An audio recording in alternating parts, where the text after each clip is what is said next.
کہ مکڑی کو مارنے والے کو کئی طرح کی بیماریاں لگ جاتی ہیں، کئی طرح کی بیماریوں میں وہ ملوث ہو جاتا ہے، اس کو نہ مارے اس لیے کہ اس کو اعزاز ہے میرے آقا صلی اللہ علیہ وسلم کی حفاظت میں اپنا جال بن دیا تھا۔ یار غار کا مطلب غار کا ساتھی، اور قرآن نے بھی اس کا ذکر فرمایا، قرآن میں بھی اس کا ذکر آیا ہے کہ یاد کرو اے محبوب جب آپ غار میں تھے اور آپ کے ساتھی آپ کے ساتھ تھے۔ ایک ہی ساتھی کا ذکر اللہ نے فرمایا ہے 10ویں پارے میں۔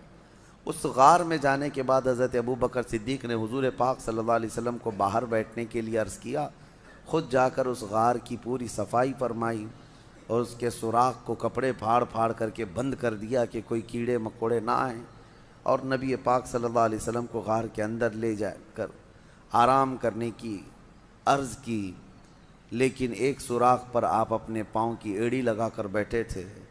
نبی پاک صلی اللہ تعالیٰ علیہ وسلم وہاں آرام کرنے کی غرض سے گئے۔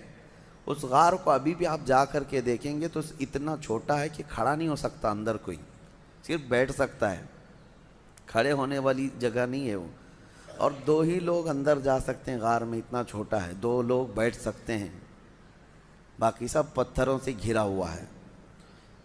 تو روایات میں ہے مشہور کہ ایک سانپ حضور پاک صلی اللہ تعالیٰ علیہ وسلم کی خوشبو پا کر وہاں پہنچ گیا آپ کی زیارت کے لیے، لیکن اندر جانے کے سارے راستے بند تھے۔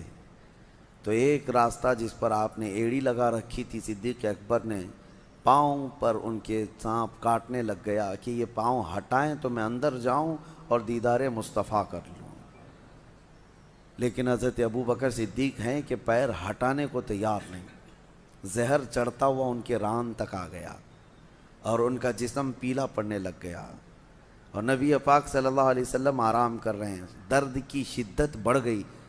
بعض روایات میں ہے کہ سانپ جتنا پرانا ہوتا ہے اتنا زہریلا ہوتا ہے، وہ کافی پرانا سانپ تھا۔ حضور پاک صلی اللہ تعالیٰ علیہ وسلم نے پوچھا ما لک یا ابا بکر، اے ابو بکر کیا ہو رہا ہے تمہیں؟ کہا لدغت الحیۃ یا رسول اللہ، اے اللہ کے رسول سانپ کاٹ رہا ہے، ایسا لگتا ہے سانپ نے کاٹا ہے۔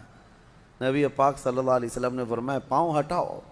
کہا آقا وہ آپ کو ایذا نہ دے دے، تکلیف نہ دے دے، مجھے کاٹتا ہے ٹھیک ہے لیکن آپ کو ایذا نہ دے دے۔ مجھے ایک بات بڑی وہ لگتی ہے، صحابہ میں ایسی محبت تھی، کہاں کہاں آپ کو میں یہ جلوے دکھاؤں۔ جناب ابو طالب کے متعلق میں آپ کو بتا رہا تھا کہ جب وہ شعب ابی طالب میں حضور 3 سال تک جو بائیکاٹ کے دن گزارے تھے، جانتے ہیں آپ، میں نے بتایا مکہ میں بائیکاٹ کے دن گزارے۔ جناب ابو طالب رات کے وقت حضور صلی اللہ تعالیٰ علیہ وسلم کے سونے کی جگہ کبھی اپنے بیٹوں کو سلا دیتے تھے چادر اڑا کر کے، اور نبی پاک صلی اللہ تعالیٰ علیہ وسلم کی جگہ بدل دیا کرتے تھے بڑھاپے کے عالم میں، اور صبح اٹھ کر کے پہلے دیکھتے تھے۔ تو یہ پوچھنے پر کہ آپ روزانہ حضور کی جگہ پر جو سونے کی جگہ ہے کسی کسی کو ڈال دیتے ہیں، کہا کہ اگر غفلت میں ہم پڑے رہیں اور کوئی مکہ کا کوئی بھی دشمن آ کر کے مارے تو محمد کا قتل نہ ہو، میرے بیٹے کا قتل ہو صلی اللہ علیہ وسلم۔ اپنے بیٹوں کو نچھاور کر دیتے تھے۔ صدیق اکبر بھی جب اپنی جان کی پرواہ نہ کی، حضور پاک صلی اللہ علیہ وسلم نے فرمایا پیر ہٹاؤ، وہ مجھے ایذا نہ دے گا۔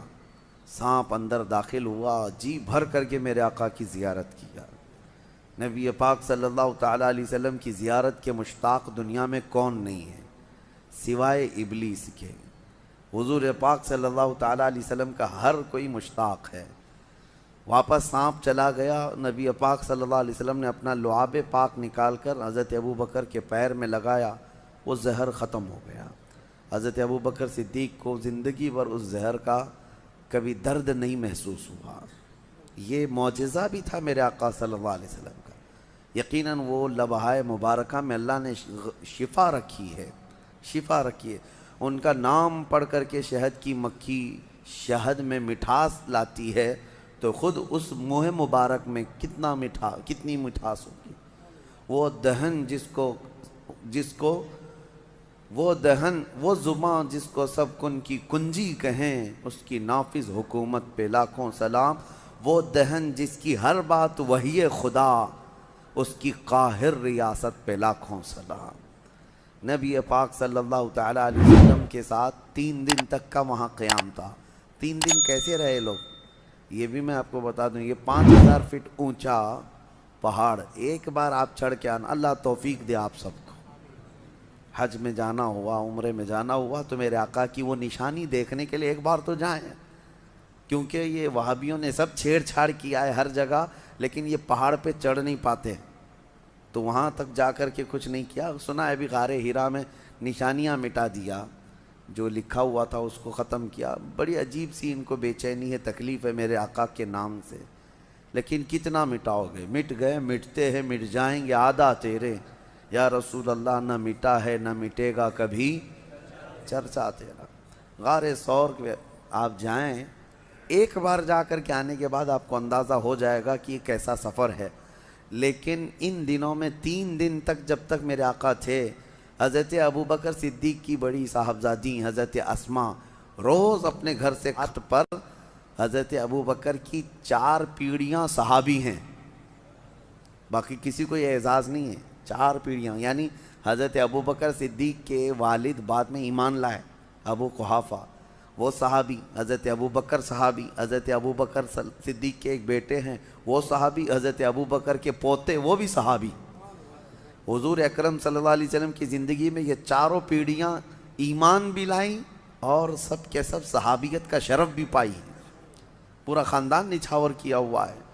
پھر اب یہاں سے نبی پاک صلی اللہ تعالیٰ علیہ وسلم جو غار ثور میں تھے، اب دیکھیں روایات یہ بتاتی ہیں کہ مکہ کے کفار وہاں تک بھی پہنچ گئے، وہ پیروں کے نشان دیکھنے کے ماہر تھے عرب والے، کبھی اونٹنیوں کے پیر کے نشان ڈھونڈتے، کبھی لوگوں کے گئے ہوئے پیروں کے نشان ڈھونڈتے، عرب تو اس میں ماہر تھے، حتیٰ کہ وہ پیروں کے نشان دیکھ کر کے بتا بھی دیتے کہ کون سا خاندان گیا ہے یہاں سے، کون سے قبیلے والے لوگ گئے ہیں۔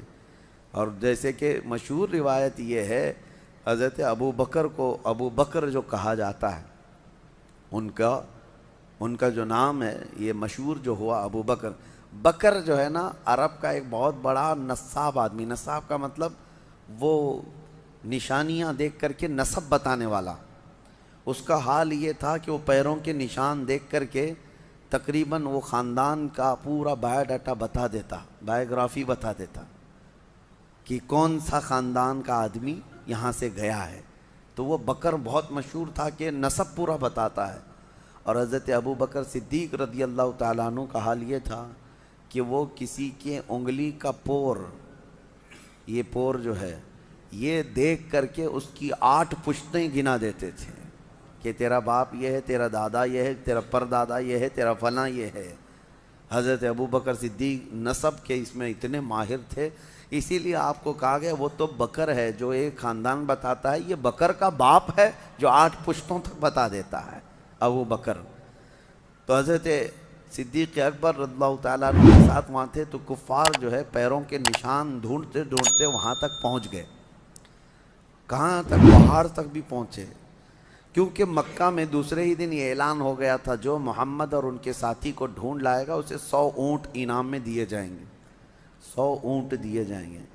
اس زمانے میں 100 اونٹ کا مطلب یہ ہوا کہ 100 کار، یعنی آج کے زمانے میں جو کار ہے، کار کی جو قیمت ہے وہی اونٹ کی قیمت تھی اس وقت۔ جس کے پاس ایک کار ہے آج وہ ایک سواری والا سمجھا جاتا ہے، بڑے اچھے طبقے والا سمجھا جاتا ہے یا مڈل کلاس کا ہے، اور جس کے پاس اس سے زیادہ ہے تو وہ ہائی لیول کا آدمی ہے۔